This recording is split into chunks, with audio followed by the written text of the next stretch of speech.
നേരത്തെ സുരേഷ് പറഞ്ഞിരുന്നല്ലോ 4 പേരുടെയും മറ്റു മരണം സംഭവിച്ചത് അവർ രക്ഷപ്പെടാനുള്ള വ്യഗ്രതയിൽ കെട്ടിടത്തിൽ നിന്ന് താഴേക്ക് ചാടിയാണ് എന്ന്. മറ്റങ്ങനെ അതുപോലെ പരിക്കേറ്റ് ആശുപത്രിയിലായവരൊക്കെ ഉണ്ടോ? കൂടുതൽ ഇപ്പം അദ്ദേഹം നേരത്തെ പറഞ്ഞു ആശുപത്രിയിൽ നിന്ന് വിവരങ്ങൾ കിട്ടിയാലേ പറയാൻ കഴിയുന്നു. അത് എത്ര സമയം വരെ കാത്തിരിക്കേണ്ടി വരും? ഇത് എല്ലാവർക്കും ഒരു ആശങ്ക ഉണ്ടാക്കുന്ന വാർത്തയാണ്. ഇപ്പോൾ കുവൈറ്റിൽ ജോലി ചെയ്യുന്ന മലയാളികളുടെ ഒക്കെ കുടുംബങ്ങൾ കേരളത്തിൽ ഇത് കണ്ട് തീ തിന്നുന്നുണ്ടാവും.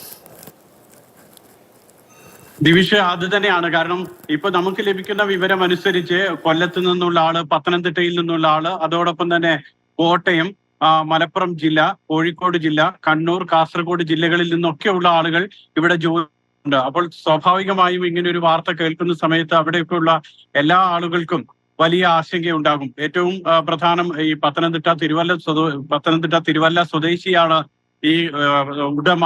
അതുകൊണ്ട് തന്നെ തിരുവല്ല മേഖലയിൽ നിന്നൊക്കെ കുറെ ആളുകൾ അവിടെ ജോലി ചെയ്യുന്നുമുണ്ട്. അപ്പൊ അവരുടെയൊക്കെ ആരോഗ്യാവസ്ഥയെ കുറിച്ചും സുരക്ഷയെ കുറിച്ചുമുള്ള ആശങ്ക എല്ലാവർക്കും ഉണ്ടാകും.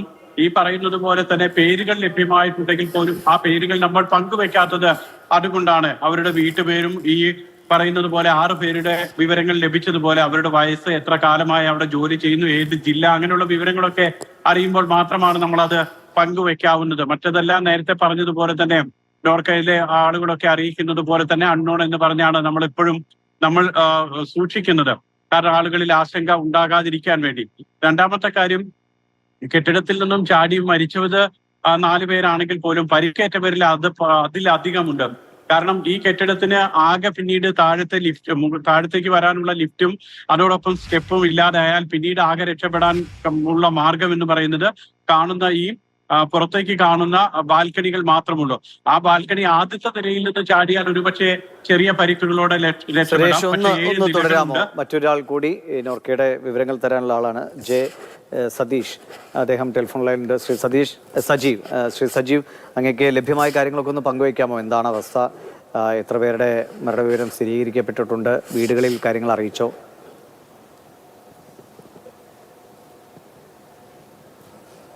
ശ്രീ സജീവ്, കേൾക്കാമോ?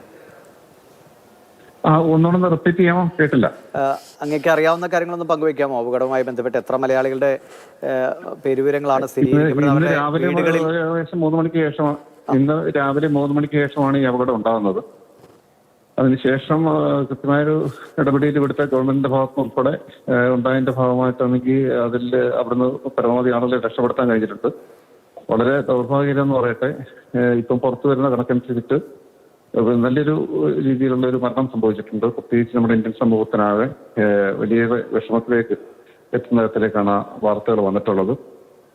അപ്പോൾ അതിനകത്ത് പരിക്കുള്ള മുഴുവൻ ആളുകളും ഇപ്പം കുവൈറ്റിന്റെ വിവിധങ്ങളായിട്ടുള്ള 4 ഹോസ്പിറ്റലുകളിലാണ്. അവ 4 ഹോസ്പിറ്റലുകളിലും പ്രത്യേകിച്ച് ഇവിടുത്തെ സോഷ്യൽ വർക്കർമാർ ഉൾപ്പെടെയുള്ള ആളുകൾ അവിടെയുണ്ട്. പരിക്കുപറ്റിയവരെ സന്ദർശിക്കുന്നുണ്ട്, ആവശ്യമായിട്ടുള്ള സഹായങ്ങൾ നൽകുന്നുണ്ട്. ഇപ്പൊ മരണസംഖ്യയുടെ ഒരു കൃത്യമായിട്ടുള്ള ഒരു കണക്ക് ഇതുവരെ ഔദ്യോഗികമായിട്ട് പുറത്തുവിടാത്തുള്ളത് കൊണ്ട് തന്നെ നമുക്ക് അതിനെ സംബന്ധിച്ച് ഔദ്യോഗികമായിട്ട് പറയാൻ കഴിയത്തില്ല. എങ്കിൽ പോലും നമ്മുടെ മലയാളികൾ ഉൾപ്പെടെ നല്ലൊരു രീതിയിലേക്ക്, കാരണം ഈ അടുത്ത കാലത്തും തന്നെ കുവൈറ്റിന്റെ ചരിത്രത്തിലാണെങ്കിൽ ഉണ്ടാകാത്ത രീതിയിലേക്കുള്ള ഒരു അപകടമാണ് ഉണ്ടായിരിക്കുന്നത്. മരണസംഖ്യ നമ്മൾ ഉദ്ദേശിക്കുന്നതിന് അപ്പുറത്തേക്ക് പോകുന്നതാണ് മനസ്സിലാക്കാൻ കഴിയുന്നത്. എന്തായാലും 3 പേരെ കാണാതായി എന്ന് തൊഴിലാളികൾ പറഞ്ഞതായി വിവരമുണ്ടായിരുന്നു. അങ്ങനെ കാണാതായ ലിസ്റ്റിൽ അതിനകത്ത് ഇൻഫർമേഷന്റെ ഒരു പ്രശ്നമാണ്. അത് എന്തായാലും അത് വളരെ ചുരുങ്ങിയ സമയത്തിനുള്ളിൽ തന്നെ അതിനെ സംബന്ധിച്ചിട്ട് ഒരു ധാരണയിലെത്താൻ കഴിയുന്നതാണ് മനസ്സിലാക്കുന്നത്. കേന്ദ്ര സർക്കാരും സംസ്ഥാന സർക്കാരും ഒക്കെ ഏകോപിപ്പിച്ച് അവിടെ ഒരു ആളുകൾക്കൊരു സഹായം ലഭ്യമാകുന്നുണ്ടല്ലോ അല്ലെ? സഹായങ്ങൾ ലഭ്യമാകുന്നുണ്ട്. അതുകൊണ്ട് തന്നെ ഇവിടുത്തെ കുവൈറ്റ് ഗവൺമെന്റ് വലിയ രീതിയിൽ ഈ കാര്യത്തിൽ ഇടപെട്ടിട്ടുണ്ട്.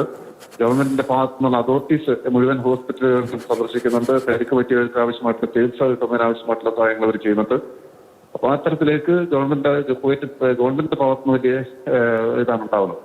അതോടൊപ്പം തന്നെ ഇവിടുത്തെ വിവിധങ്ങളായിട്ടുള്ള സംഘടനകളുടെ നേതൃത്വത്തിലാണെങ്കിൽ ഹോസ്പിറ്റലുകളുണ്ട്. അതുകൊണ്ട് തന്നെ ഈ അപകടം നടന്നപ്പുറത്ത് ആവശ്യമായിട്ടുള്ള ഗവൺമെന്റിനോട് ഇവിടുത്തെ രക്ഷാപ്രവർത്തകരോടൊപ്പം നിന്നുള്ള സഹായങ്ങൾ ചെയ്യുന്നതിന് വേണ്ടി ഉണ്ടായിരുന്നു. അപ്പൊ ആ രീതിയിൽ ഉള്ള പ്രവർത്തനങ്ങളെ ഇന്ത്യൻ സമൂഹത്തിനെല്ലാം തന്നെ ദുഃഖത്തിനകത്തുന്ന വലിയൊരു സംഭവമാണ് കുവൈറ്റിലാണെങ്കിൽ ഉണ്ടായിരിക്കുന്നത്. ശരിയാണ്. എന്തായാലും മരണസംഖ്യ ഉയരാതിരിക്കട്ടെ, പരിക്കേറ്റവരെല്ലാം വേഗത്തിൽ സുഖം പ്രാപിക്കട്ടെ എന്നേ നമുക്കിപ്പോൾ പറയാൻ കഴിയൂ. വളരെ നന്ദി ശ്രീ സജീവ്. അങ്ങും തിരക്കിലായിരിക്കും. പ്രേക്ഷകരുടെ ശ്രദ്ധിക്കുക, താഴെ നമ്മൾ ഈ നമ്പറുകളെല്ലാം കൊടുക്കുന്നുണ്ട്. നോർക്ക പ്രത്യേകിച്ചും ഔദ്യോഗികമായി സ്ഥിരീകരിക്കുന്ന കുറച്ചുപേരുടെ മലയാളികളായ ആളുകളുടെ നമ്പറുകളാണ്. അപ്പോൾ ആളുകളുടെ ആശങ്ക പരിഹരിക്കാൻ കുറേയൊക്കെ ഉപകരിക്കും.